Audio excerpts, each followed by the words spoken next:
Greetings and salutations, everybody. Welcome to another single entry video for October. As still those compilations aren't really doing that well, I'll probably try to do one more this week, and then we'll either be kind of done for good with those, or at least just done until next Halloween. Also, I'm definitely very sick, so I'll try to get through this. But anyways, enough of that for this entry. I have a film which was a long time in the waiting, about 3.5 years actually, because it was March 27th of 2022 when I signed up to be a backer for Shelby Oaks, which was released via the festival circuit in 2024, I believe, and just recently got a wide release. This is the debut film by filmmaker Chris Stuckman, and the synopsis is as follows. A woman's desperate search for her long-lost sister falls into obsession upon realizing that the imaginary demon from their childhood may have been real. Now, this film has one of my favorite aspects when worked into horror: mystery. I was along for the ride from the very first scene all the way through the closing credits, as the pacing for how the story unfolds worked extremely well. While this woman has a camera that, her sister and her friends who run a paranormal investigative YouTube channel, was recovered, that's all that she has to kind of go on as far as what had happened to her sister and how she can hopefully track her down. A lot of this film is like a play-by-play documentary of the channel, the disappearance, how local communities and fans of that channel have reacted to this disappearance, and so on. Through this tape, we get the found footage style portion of that story. So it goes beyond that in that it switches from found footage from this tape to documentary style to behind the scenes off camera in a way.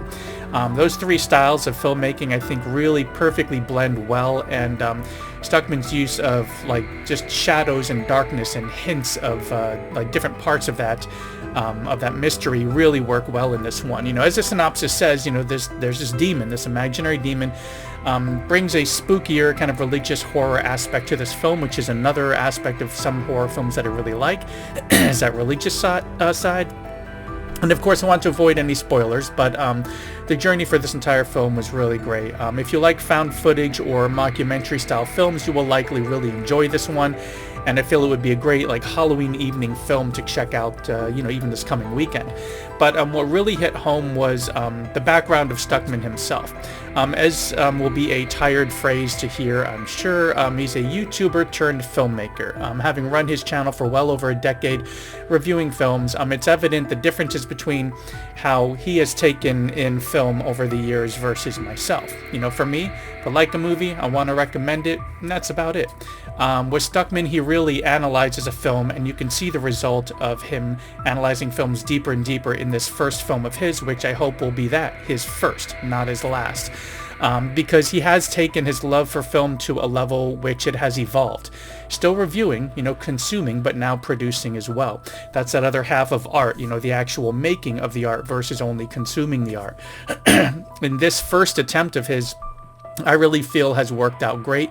It's engaging, it's creepy, it has some genuinely scary portions of this in this mystery, which, while you may not feel good by the end of it, as I'm sure is intended as it is a horror film, it does hit all those marks that I look for going into horror, and I feel that it's more than worth checking out.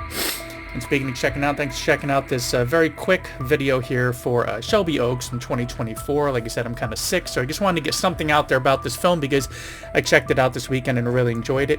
There is much more to say about this film as far as the overall production, and I recommend checking out his channel, which I will link to at the end in the comments, or at the end of the video as well as in the comments, as there's a lot to learn about the Kickstarter process for getting this film going, additional Kickstarter to kind of fine-tune some aspects of the film and finish it down the line, and getting it picked up for distribution, which, if this first weekend is any indication, has definitely turned a profit, proving that methods such as these can be lucrative and a great way to get a film made and out there.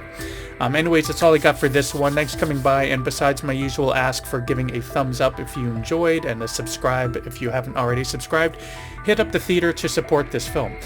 Films made and released like this, your ticket purchase goes a very long way in supporting independent film, and will be much appreciated both from the filmmakers and the fans alike.